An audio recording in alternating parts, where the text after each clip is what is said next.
دا په خوست کې په تاریخ تیر مواد او بې کیفیته درمل دي چې د عامې روغتیا ریاست د ښار له بېلابېلو هټیو څخه د 10 ورځو په موده کې دغه 15 ټنه تاریخ تیر توکي راټول او وسوځول شول. مسؤلین تاریخ تیر مواد او بې کیفیته درمل له منځه وړل خپل مسؤلیت ګڼي او زیاتوي دوی خپلې هڅې جاري ساتلې دي او د تاریخ تیرو توکو او درملو مخنیوی به کوي. دغه کوم مواد چې اوس مو وسوځل او راغوښتي مو دلته مو راویستل نو وسېځل دا تقریبا 10 شپو په جریان کې راټول شوي دي د امنیتي او کشفي ارګانو په مرسته باندې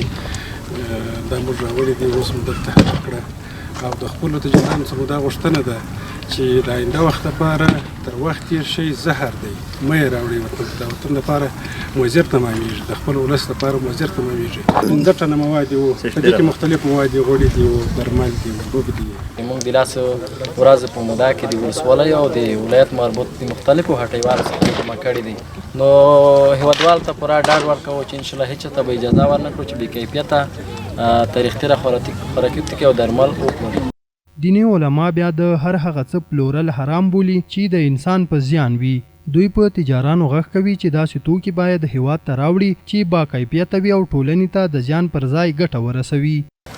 لکه څومره په تاریخ باندې تیر کوم توکي او خواړه او درمل چې دوی وروړي دي او دا به موږ اوس وسوځو دا د ولس لپاره یو ویاړ دی او اسلامي اړخ نه هم لوی جرم دی چې څوک په تاریخ تیر خواړه او درمل دا خرڅوي او استعمالوي په خلکو باندې د هغې په مقابل کې دوی نه پیسې اخلي نو چې څوک دوکا کوي په تاریخ تیر باندې خواړه او درمل خرڅوي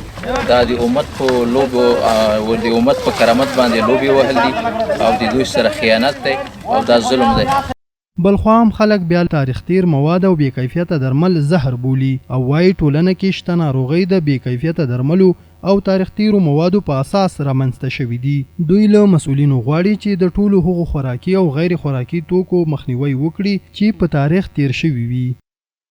دا د ناروغیو په کمښت کې ډېر رول لري او د ناروغیو په منځه وړلو کې کله کله داسې هم پیښیږي چې یو ډاکټر ښه تشخیص ترسره کړي خو په دې صورت کې کله یا درمل بې کیفیته یا وخت تېر شوی وي خو په دې صورت کې هم بیا د درمل خپل تاثیر نه ترسره کوي نو دا ډېر ښه اقدام دی له صحت عامې او ښاروالۍ نه ډېره مننه کوو. له تجارانو څخه مو هم دغه غوښتنه ده هیله مو هم دا ده تقاضا مو هم دا ده چې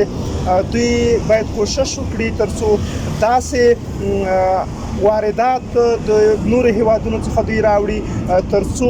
هیواد ته ولس ته وګړو ته نقصاني نه وي تاواني نه وي. یاد دې وي چې د خوست عامې روغتیا ریاست په پرلپسې ډول په ښار کې د تاریخ تیرو موادو او بې کیفیته درملو د مخنیوي هڅې جاري ساتلې دي او ولس ته ډاډ ورکوي چې د هغو ټولو موادو مخنیوی به کوي چې خلکو ته زیان رسوي. احسان الله باور، امید رادیو، خوست.